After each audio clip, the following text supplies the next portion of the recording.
Morning বন্ধুরা, আবার এক নতুন সকাল, নতুন ভোর। আমরা সকলেই ভালো থাকি, সুস্থ থাকি। চলো, এই দেখো বন্ধুরা, তোমাদের কাকু এবারে গিয়ে দুধ আনতে যাচ্ছে। এটাই হলো সকালের কাজ। দেখো দুধ নিয়ে এসছে, আর কি নিয়ে এসছে? আচ্ছা, এত নিয়ে এসেছো? ফুল দেখো, কত দেখো।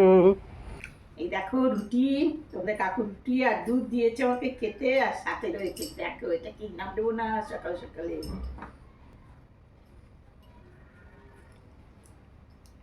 আমার আসলে দুধ রুটি খেতে খুব ভালো লাগে।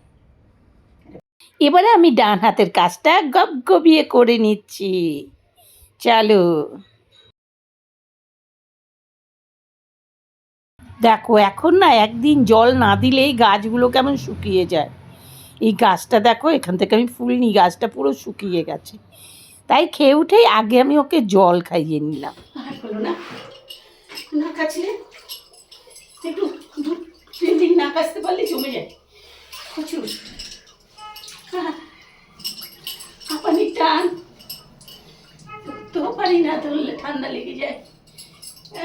জল ধরলে না কাছলে পড়বো কি, অনেক জমে যায় না, প্রচুর জমে যায়।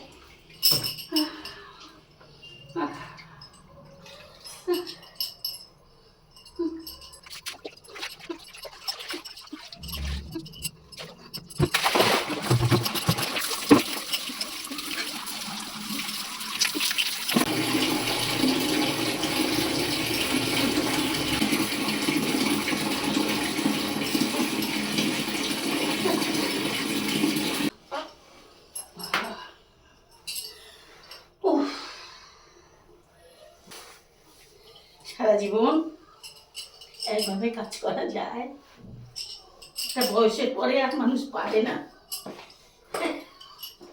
তারপর রোগ ধরে গেলে তো কথাই নেই, রোগ ধরে গেছে তো ওই জন্যে, নয়তো এখনো পারতাম। ডাল পোড়া গন্ধ বেরোলো। ছেলের বাবা, ডাল পোড়া গন্ধ বেরাচ্ছে। দেখো ডালে জল ঠিক আছে কিনা।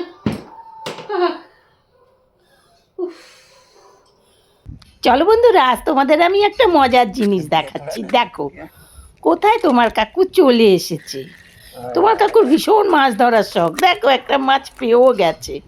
এই দেখো, দেখেছো কত বড় মাছটা? এই দেখো, এই মাছটা ধরে নিল তোমার কাকু। চলো বন্ধুরা, ব্লগটা তো একদমই করা হয়নি, তাই সেটা শুয়েছিলাম।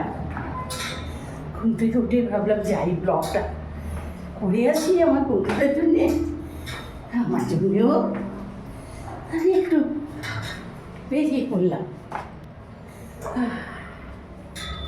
চলো না, চলো চলে এলাম দোলনার কাছে। এখানে একটু বসবো। দেখো লাইটটা আমাদের এখনো লাগায়নি, বললেও না ওরা শোনে না। দেখো পুচকুগুলো এখানে খেলছে, ভিডিও করব বলে এখানে চলে এলাম। দেখো জবা ফুল গাছটা পুরো ফাঁকা, একটা জবা ফুল নেই। দেখো কুড়ি কটা পর্যন্ত ছিঁড়ে নিয়েছে। বিকেল বিকেলই সবাই একদম ছিঁড়ে ফাঁকা করে দেয়। চলো নিচে আসা মানেই কটা নিম পাতা খাবো। এখন কটা নিম পাতা পেরে খেয়ে নেব। দেখো নিম পাতা, বুঝলেই আমি নিম পাতা খেতে চলে আসি। এই দেখো নিম পাতা।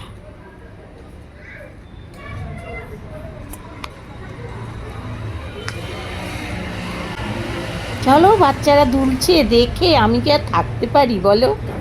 আমি এখানে দুলতে চলে এলাম। দেখো আমার ওজনটা নেওয়াটা দোলনার পক্ষে একটু চাপ, বুঝতেই পারছো। দেখতে দেখতে আমার 77 কিলো ওজন হয়ে গিয়েছে। এবার দোলনাটা তো একটু কান্নাকাটি করবেই, তবে কিছু করার নেই। আমার যে শখ জেগেছে আমি একটু দোলনা চড়বো, তাই আমি একটু দোলনা চড়ে নিচ্ছি। আমাকে দোলনাতে চড়তে দেখে দেখো ওই পুচকুটাও চলে এসেছে। ও আমার সাথে কম্পিটিশান দিচ্ছে। ওর দোলনাটা তো হাওয়াতে উঠছে আর আমার দোলনাটা ভারীতে নিচে দুলে যাচ্ছে। মনে মনে ভাবছি দুজন আছি, যদি ভেঙে পড়ে বলা যায় না। আমি তাই একটু ভয়ে ভয়ে দোলনাটা খাচ্ছিলাম। চলো এখানে বসে কটা ইনস্টাগ্রাম ভিডিও করে নিই। চলো আমি বসে এখানে রিল কটা করে নিয়েছি, এবার বাড়ি ফিরছি। হ্যালো, তো প্রবলেম তো ওখানেই, লিফট 5 তলায় উঠতে আমার মতো রোগী অবস্থা শেষ। এখন লিফটের অপেক্ষা, যদি কারেন্ট চলে যায় ওটাই প্রবলেম। জেনারেটর আছে বলে কী হবে, তাতে ওর ভেতরে থেকে অতটা টাইম করে সবাইকে জানানো, তো অত টাইমে আমার নিঃশ্বাস বন্ধ হয়ে যায়, ঘেমে ঘেমে অস্থির হয়ে যায়। আমি আমার মধ্যে থাকি না, সেই ভয়টাই লাগে জানো তো। চলো এখন দেখা যাক কী হয়। অলরেডি চলে এসেছি লিফটের কাছে, এখন ঈশ্বর কৃপা করলে পৌঁছে যাবো ওপরে। ভরসা, চলো নিচে আসছে, তাহলে ঢুকে পড়বো। অনেক চিন্তা ভাবনা করে নিচে নামতে হয় জানো তো। নিচে নামাটাই আমার খুব কষ্টদায়ক, কারণ কী হবে জানি, খুলেছে বাবা, এখন পৌঁছতে পারলে হলো। চালিয়ে দিয়েছি বা দেখা যাক, চলে এলে খুব ভালো। চলে এসেছি বন্ধুরা, এই দেখো চলে এসেছি। বাবা চলে এসেছি গো, বিশাল চিন্তা। চলে এসেছি, এবার ঘরে যাবো।